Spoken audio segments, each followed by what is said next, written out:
Thought it'd be nice to make an update on the orchard development series. There's been some new things happening. Trying to pack in as much as possible in between getting ready to ship plants, but it's compatible in a way to develop an orchard concurrently with shipping because I'm digging up and dividing plants for other folks. It's an opportunity to plant them out here as well. And so, boy, so much going on in here, it's a little hard to know where to put some attention. First thing, we're on the southern edge here, and I'm leaning into planting out way more currants and yastaberry than I thought I would initially, with the idea that I think they'll help contribute to a living wall. Deer don't seem to mess with them. Rabbits I've never seen browse. Voles I've never seen mess with them, and that's pretty intense three pressures we have here. So this whole section in here is actually all rooted divisions from a single red currant that I stool layered last year.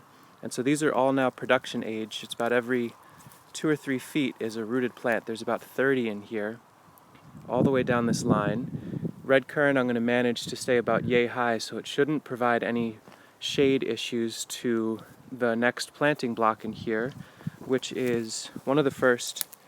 I mean, bear with me, it's all stems, so it's a little hard to understand what's going on, but this little defended area has a block of one variety of honeyberry to the south, or haskap's, which are really amazing blueberry-like flavored fruit, very cold hardy shrub.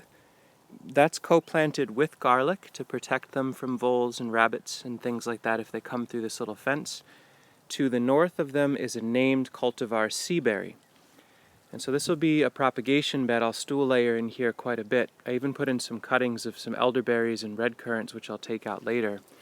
And then this is the pollinator pattern, where it's a separate variety of honeyberry, a separate seaberry, and then a male seaberry in there to pollinate those. And you can see these transplants are doing pretty nicely. They are already getting ready to flower relatively soon. Honeyberry will be one of the very first fruits that we get to enjoy, almost before strawberries.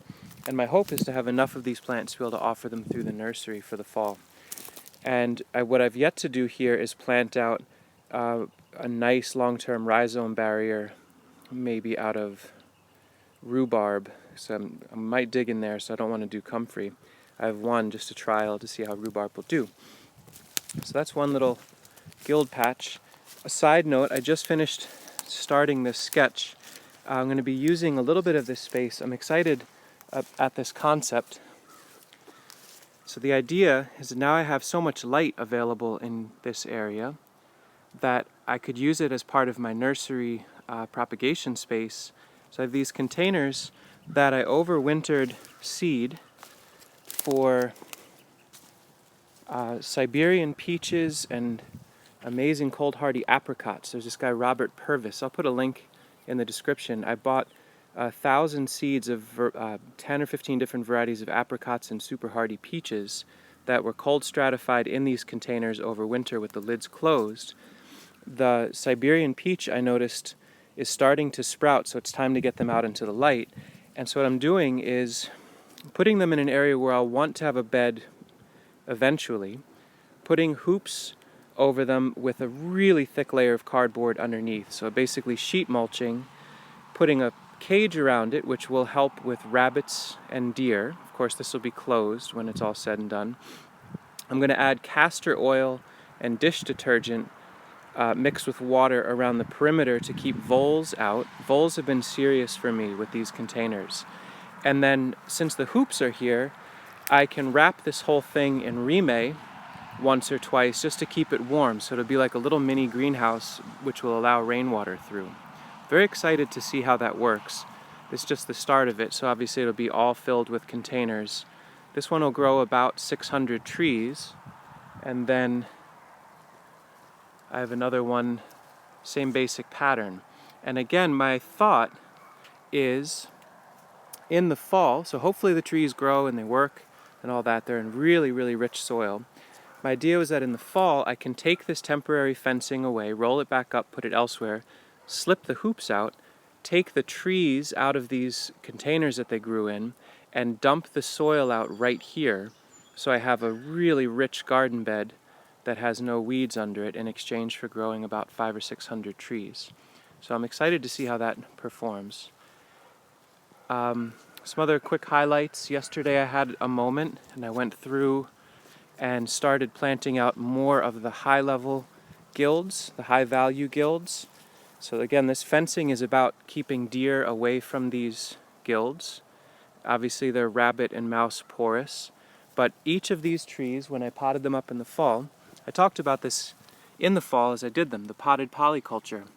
It worked beautifully. Any of the trees that were in pots over winter, I planted garlic and tulips with anise hyssop around the tree. So they overwintered with those in the pots, no vole or mouse damage on any of those. I took one dwarf sour cherry and did not apply the garlic, and it was completely girdled by voles. So it's a very compelling thing to repeat. And so the pattern that I'm doing here is in the center of each ring is a keystone element. So this is a grafted pear, I have grafted plums, grafted apples, and then to the south of them are cultivar sea berries. Very, very little right now. But that'll be the nitrogen fixation shrub that will feed nutrients to the tree, that will be chop and drop to feed the tree, and it'll eventually get up into the canopy. And here I've got some wild plums, again with sea berry to the south of it. They're flanked with lemon balm and garlic to protect them from vole damage, which so far is working quite nicely. Sorry, my camera cut off. All of these are being mulched with biochar to help warm up the soil and add fertility in the long run. Just some more, you can see how this pattern's going to play out. So no monolithic fencing for the whole area, it's fencing around each guild. Some more cultivar grafted pears and apples in there on very close spacing. My idea is in the long run I'll be taking so many prunings for scion wood and propagation that I should be able to keep them in check. And you can also see, here's the tree growing with anise hyssop leaning all into it, which has made it more or less invisible to predation through the winter. Partnering young trees with garlic and aromatics, it's so easy to do and it really seems to work. Strongly recommended after a few years of experience with it. So anyway, this is starting to fill out.